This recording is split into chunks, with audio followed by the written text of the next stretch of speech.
Agents always ask me what camera setup I actually use when I walk into a listing. So today I'm going to show you everything, the camera, the gimbal, and exactly how I move through a home to get footage that looks clean and professional. But here's the thing, you don't need a film crew, you don't need a $10,000 camera setup, and you don't need years of video experience. What you need is the right gear, the right settings, and a system. That's what this video is. I'm going to take my Sony ZV-E1 as pictured here with the K&F Concept variable ND filter here on the front, along with my DJI RS4 Mini, along with the tracking module for solo shoots. And I'm gonna go ahead, I'm gonna take this out to a listing and I'm gonna shoot an entire house from start to finish. And guess what, guys? You guys are coming with me. And at the end, I'm gonna be showing you guys the final edited property video so you can see exactly what this setup produces. And I'm gonna go ahead, I'm gonna put a timer here. This is when I'm gonna show you guys that final edited video. So make sure that you stick around.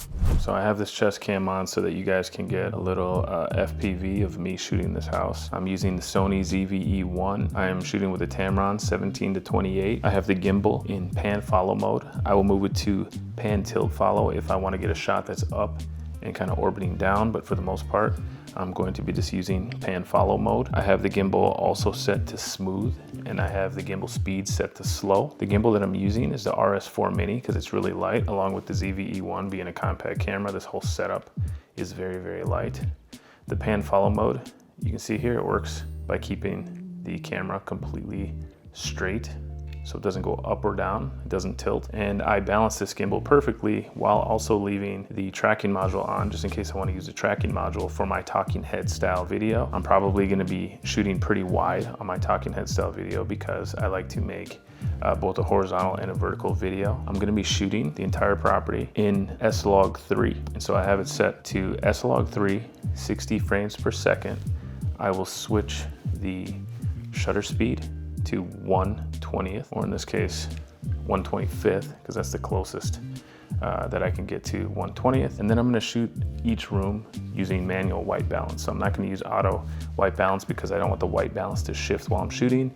And so typically in homes like this, the white balance is going to go between like 3500 and 5600 Kelvin, depending on the room. Sometimes I'll switch to auto white balance and to see what the white balance goes to. And then what I'll do is I'll just set it so that it doesn't shift while I'm shooting the shots. And so I'm gonna go through now and I'm gonna get as many shots as I can. I'll keep you guys here on the FPV on my chest. I look awesome. It's like a crooked chest cam I have set up right now. This is actually a magnetized necklace that I bought for the DJI Action 6. And then I also am shooting this on the Pocket 3, so I have some BTS stuff. So I'm gonna go through, I'm gonna shoot the house, and I will tell you that I just basically use 4 basic camera movements. I do a push-in shot, which I can also reverse for it to be like a pull-out shot. I will do an orbit shot from left to right or right to left, which I can always reverse either way. And then I'll do kind of like a curved push-in shot where I come in and I curve. And I'll do that shot as well. And then I do like a crab walk shot, you know, where I kind of go, I usually face sideways and let the camera face off to one direction, and I walk sideways just to get like a horizontal pan. So I'm gonna take you guys along for the ride, and I'm gonna shoot this property right now. It's probably like 3,000 square feet.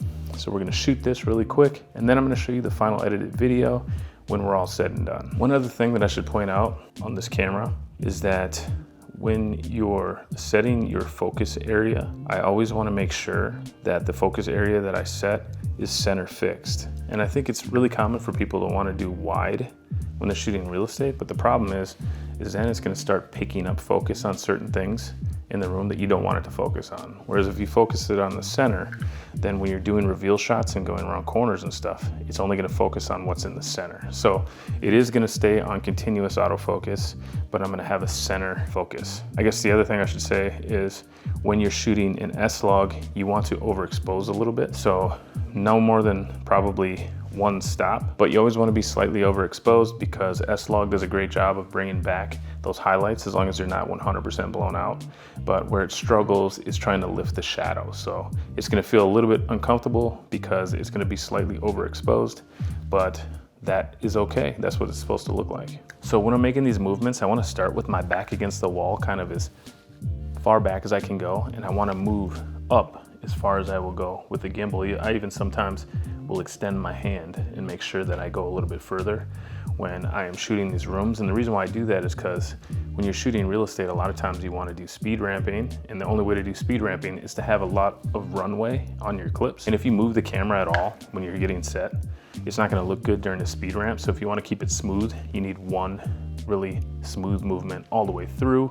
And then my next tip will be, just remember that you are going to manipulate the speed when you are in post. So you're going to manipulate the color and the speed in post. And so you want to make sure that you keep kind of the same speed throughout when you're shooting real estate. It's really tempting to imagine the video in your head when you're shooting real estate and to speed up and slow down when you're recording, but then that's going to end up looking goofy later when you're trying to do speed ramps and trying to speed up things and cut things and slow down things. So you just want to make sure that you do everything smooth and at the same speed and tempo. And you'll also notice that I've turned on every single light in the house, every shade and curtain in the house is drawn, and I've even turned on the fireplace as well. I'm back with my back against the wall, and I'm just gonna do a nice, it's gonna be like a curved push in.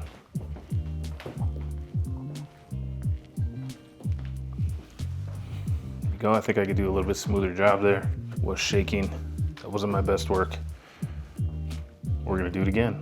I keep the camera rolling for each room just so I know that the last take is probably gonna be the best take.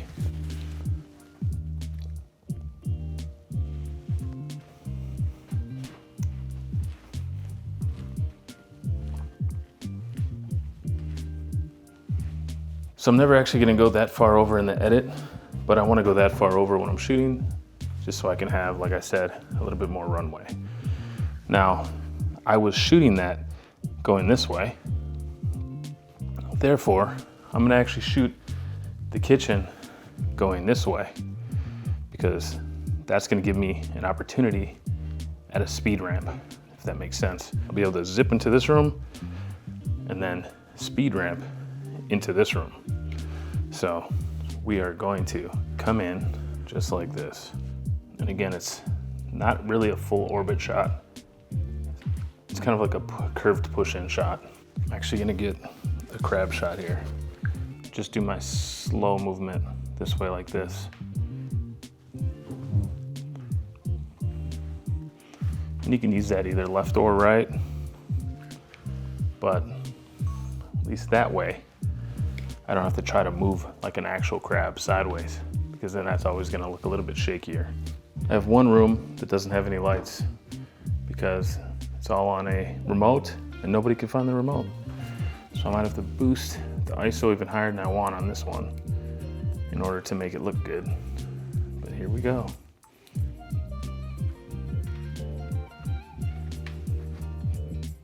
Okay, main floor in the books. I'm gonna shoot the upstairs, and I'm gonna shoot what's finished in the downstairs. I'm gonna shoot the outside stuff, and then I'm gonna put this together for you guys so you guys can see the final edited video. So I'm gonna try this static first, and if I don't like it, then I'm gonna turn on the tracking. I'm gonna do a little bit of side walking.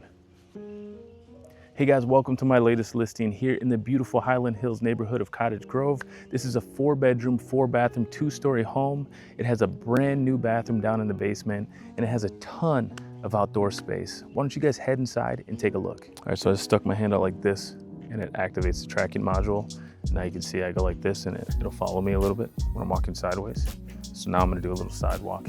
Hey guys, welcome to my latest listing here in the beautiful Highland Hills neighborhood of Cottage Grove. This is a 4-bedroom, 4-bathroom home with a 3-stall garage. There's this huge, beautiful patio out front, as well as a nice deck in the back, so there's a ton of outdoor space. Why don't you guys head inside and take a look?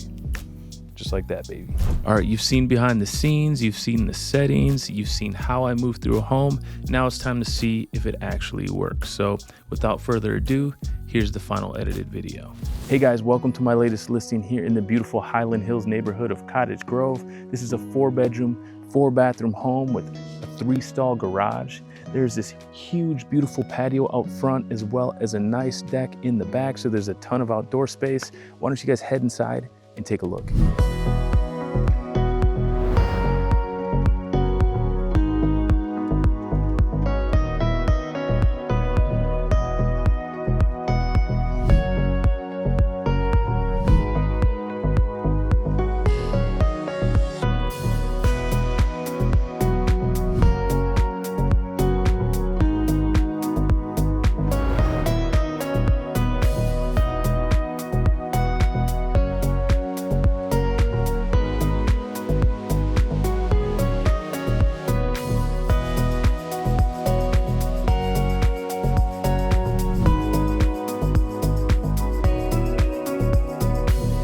So that's what one guy with one camera and one gimbal can produce for a listing.